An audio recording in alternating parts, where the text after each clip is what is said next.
ចូលកូនដឹងទុកជាមុនចោះថារបស់4យ៉ាងជារបស់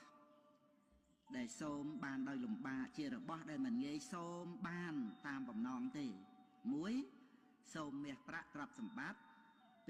2សូមយសនិងបរិវារ3សូមការរស់នៅអស់កាលយូរ4ក្រោយពីស្លាប់សូមឲ្យបានទៅកាន់សុគតិភពប៉ុន្តែទាំង4យ៉ាងនេះកូនឪ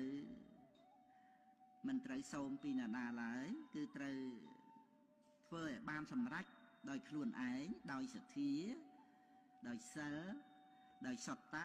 ដោយចាគៈដោយបញ្ញាដែលគុណធម៌ទាំងអស់នេះនាំឲ្យកូនបានសម្រេច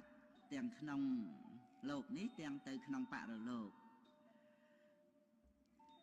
អ្វីក្នុងលោករមែងកើតពីហេតុកូនត្រូវយល់ហេតុផលចូលកូនចាំទុកថាគ្រប់យ៉ាងកើតអំពីការធ្វើរបស់យើង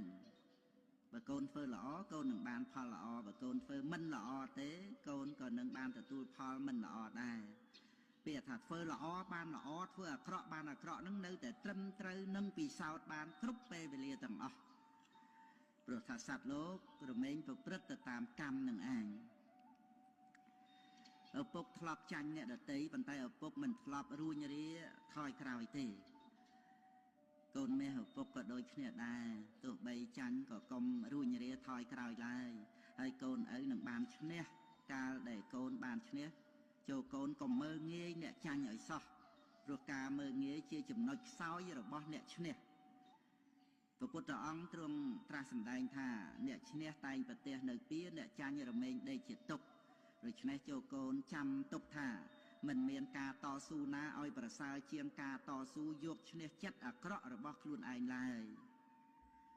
សុខដតីក្រៅពីសេចក្តីសុខស្ងប់មិនមានដែរកូនអ្នកឪពុកតែកូនមាននឹកឃើញសេចក្តីស្រឡាញ់របស់ម៉ែមកលើកូនដែរទេម៉ែបានដាក់ទានឲ្យកូនជានិច្ចរាល់ថ្ងៃ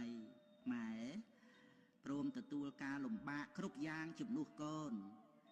ម៉ែរងចាំបម្រើកូនជានិច្ចតាំងតែពីកូនកើតមកម៉ែបំបៅដោះកូនថ្នមកូនចិញ្ចឹមកូនជានិច្ច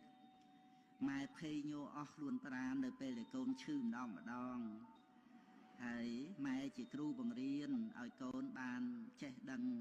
តាំងពីជុះនោមហូបចុកចេះស្លៀកពាក់បង្រៀនកូនឲ្យចេះអង្គុយចេះឈរចេះដើរចេះនិយាយ